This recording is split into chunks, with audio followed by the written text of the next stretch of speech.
The Elves and the Shoemaker, a Grimm's fairy tale. A shoemaker, by no fault of his own, had become so poor that at last he had nothing left but leather for one pair of shoes. So in the evening, he cut out the shoes which he wished to make the next morning. And as he had a good conscience, he lay down quietly in his bed, commended himself to God, and fell asleep.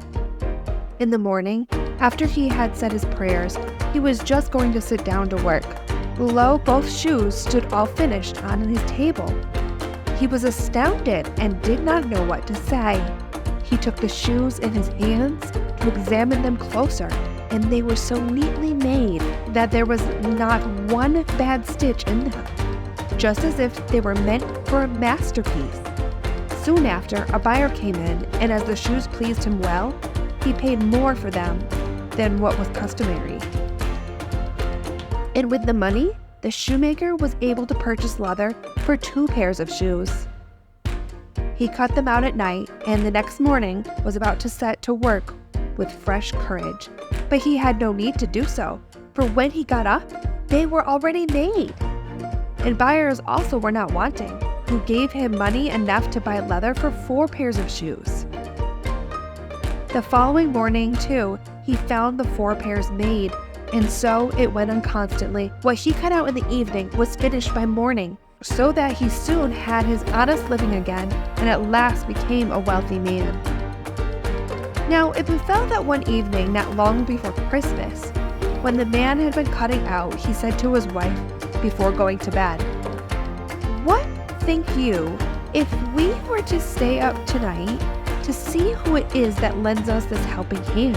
The woman liked the idea and lighted a candle, and then they hid themselves in a corner of the room behind some clothes which were hanging there and watched. When it was midnight, 2 pretty tiny naked little men came, sat down by the shoemaker's table, took all the work which was cut out before them, and began to stitch, sew, and hammer so skillfully and so quickly with their little fingers that the shoemaker could not turn away his eyes from astonishment.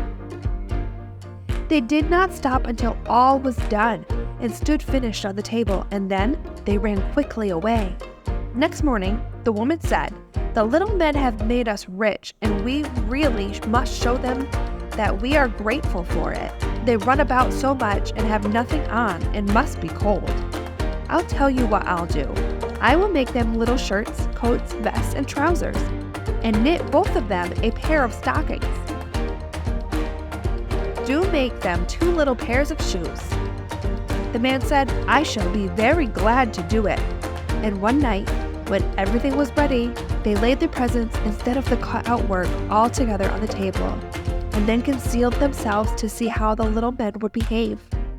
At midnight, they came bounding in, wanting to get to work at once. But as they did not find any leather cut out, only the pretty little articles of clothing, they were at first astonished, and then they showed intense delight. They dressed themselves with the greatest rapidity, putting the pretty clothes on and singing, "Now we are boys so fine to see, why should we longer cobblers be?" Then they danced and skipped and leapt over chairs and benches. At last they danced out of the doors. From that time forth they came no more, but as long as the shoemaker lived, all went well with him, and all his undertakings prospered. Do you believe that there are magical little elves that help that shoemaker? They helped him earn money again, and because of that, the shoemaker and his wife were very grateful. They gave them presents to show their appreciation, and because of that, the little elves got brand new clothes and had pride and confidence in themselves. You've been watching Kiddos Creative. Don't forget to like and subscribe.